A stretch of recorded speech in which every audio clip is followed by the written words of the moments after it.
Welcome back to Buffy's Flavorful Journey podcast. I'm going to start a new series. This is season 2 of the podcast. I saw something on TikTok that troubled me a little bit, but it also got me to thinking. It was a lot of young people in their 20s and 30s. They posted that they were struggling. They were either homeless, living at home, no job. They had kids, single parents. Didn't know where their next meal was coming, where their next paycheck was coming. And they were depressed. Some of them even talked about suicide. And I thought, wow, our youngsters are seriously struggling to the point that they're thinking of killing themselves. Now, I struggled in my 20s and 30s. Hell, I'm still struggling and I'm 54. Never thought seriously about killing myself. But it just surprises me that our youngsters are at that point only in their 20s and 30s. So I decided to start writing letters to my younger self. If only I could really go back and tell myself the things that I'm going to be writing in these letters. Man, oh man of Chevys, as the phrase goes. This first letter is going to be like a summary of some major events, some minor events in my life. And it's going to play on my prior podcast in season 1 when I did the podcast on self-reflections. So anyway, let me go ahead and get started. Dear Buffy, it's 1992. You're 22 years old. You just graduated from undergrad and you have no idea what to do. Do you go to medical school? Do you go to law school? That's what your aunt is pushing you into going to do. Do you find a job? Just what the hell are you going to do? Well, I am you. 32 years later. Yeah. We made it to and past the age of 50. Crazy, isn't it? You always thought you weren't going to see 50 because you were doing some stupid shit. The year we turned 50 was in 2019. It was our year. And thus far, it was the best year ever. I'll write another letter to you on that topic later on. But today, I just wanted to tell you a few things. 1, you are beautiful, inside and out. I know in high school you thought you were just one big lump, a can of dog food, no shape to you, fat, ugly. No, you are beautiful. Physically and again on the inside. 2, you are intelligent. 3, your self-confidence will come.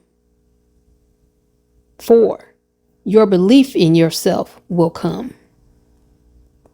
5, your pride in being a strong African American woman will come and it will shine. But most importantly, you will learn to love yourself. Yeah, I know. You don't believe that one at all, do you? You might believe the others, but that one you don't believe. Well, I'm here to tell you, it happened and it was amazing. And not only that, I still love me, us, you, whatever. You know what I mean. You get the point. Now let me keep going. You never married. You never had kids. Why, you ask? Well, you realized that you were awful in relationships and you decided not to try anymore because either you or him or both of you ended up getting hurt. So why go through that again? Why hurt somebody else again? You were cheated on by at least 2, maybe 3 of your boyfriends. And you skank, you cheated on one of your boyfriends yourself. So you've seen that on both sides. So all of that added up to you just taking time to reflect on yourself, and you came to a scary realization that you never really loved any of your boyfriends in the past. I mean, how the hell could you? You didn't love yourself. You also realize you're not even sure that you can love a man. So why even bother, eh? No, You don't regret never marrying, and you don't regret never having kids. You moved around a lot in the southern states. First, South Carolina, and you actually lived about 90 minutes from where your father grew up. You then moved to Tennessee. Next, Georgia. Then back to Tennessee. And you know what else?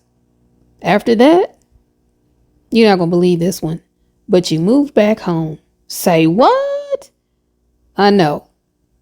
You are always telling yourself that if you ever moved away, you'll never come back. But you did. For family. He needed you. I'll just leave it at that for now. You're smart, and you will know who I'm talking about. Besides, all of that moving around would not have been good for kids, and you didn't have your support system. When you had to work or the kids were sick, who was going to watch them? Who could help you? You didn't want to be a single parent. Now, even though you never had any two-legged kids, baby, you had gobs of four-legged ones, cats and dogs. And even more surprising, you went from being a cat lover to a converted dog lover. So you were a mother, just to fur babies. You do have regrets, though. But doesn't everyone? Everything you go through, the loneliness, the fears, the uncertainty, the wondering whys, the victories, the losses, the embarrassments, the misjudgments, the errors, and on and on and on. Basically, baby, you are going to live life, but you didn't live it to the fullest. You kept holding yourself back because of what you thought people thought of you. If I could go back and tell you one thing, if I could really do that, I would tell you no one gives a crap. No one's thinking about you. So do you, Buffy. Do you. Take chances. Try new things. Yeah, you're going to fail sometimes, but you'll learn from them. And you know what? You'll win so many more times, but you gotta try. Something else I'd tell you. Pay more attention to your mother. Pops is already in heaven by now. He died before you even went to college. Well, he died in our freshman year. I forgot. How could I forget that? My goodness. And as time goes on, you will miss him more and more. The sadness of the loss gets better. But the missing your father, that never goes away. Never goes away. Pay more attention to your sister and your aunt. Your mother, sister, and aunt are the three strongest women you know. And they will help mold you into the strong woman that you become. It's okay to be scared. Hell, life is scary. But it's also so exhilarating. I just wish you had sought out and found the joy more often. But don't worry. You start doing that in your 50s. So better late than never, right? Your shyness holds you back so much. You're an introvert. Always have been, probably always will be. But you know what? You actually start making videos and podcasts and posting them online. Yes, you. Miss Introverted Buffy. You. Just like everyone else, are a work in progress. You know what else we come to realize, or you come to realize? You're not a people person, but people are drawn to you. People meet you and they tell you their life story. Why? Hell, I still don't know why. But you never tell others the secrets that were told to you. You don't want that done to you, so why do that to someone else? I love that quality about us. You never really find someone to confide in, though. So you just continue to hold a lot inside and deal with it. even now in your 50s. To quote 45, it is what it is. I so wish I could hug you, cry with you, make you believe that things are going to work out for you. And in fact, they'll work out so much better than you can even imagine right now. Right now, you're sending out resumes, trying to find a job with your fresh bachelor's degree. You actually will get an interview for a job in Milwaukee, but you don't get called back. It's okay. You didn't want to move there anyway.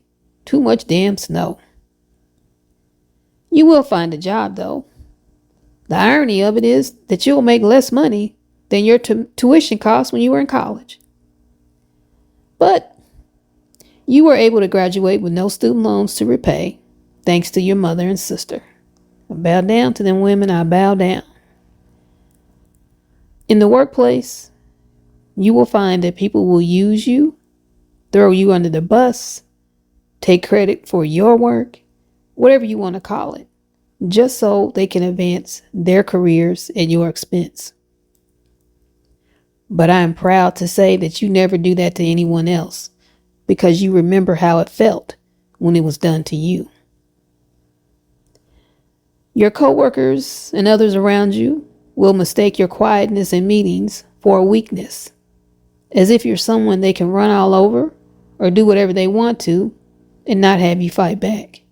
Pity. Pity that they never learned it's always the quiet ones they need to look out for, because you're a fighter and you will fight back. You do fight back. I love that about you too.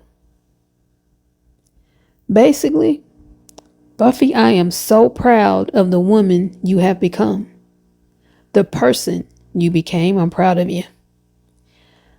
I know you don't feel that way now at age 22, but just keep the faith. Keep pushing forward. You are going to come into your own. Maybe a bit later than some, or maybe sooner than others. Either way, you are going to make it. Hell, you don't have any other choice but to do so as an African American woman. I'm going to end it there. Next week I'll do another letter, and I'm going to keep going. That's going to be the focus of season 2 of the podcast. I hope you stick with us. I hope you tune in every week. Let me know your thoughts on the podcast. I look forward to hearing your comments. I really appreciate all of you. There's about 8 to 10 of you that tune in every week.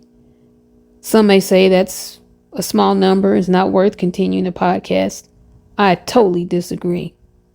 For whatever reason, you 8 to 10 people, you're going through this journey with me. And life is a journey. And I thank you. I welcome you to continue on with this journey. Until the next podcast episode, hang in there, family, and all the best to you and yours. Bye for now.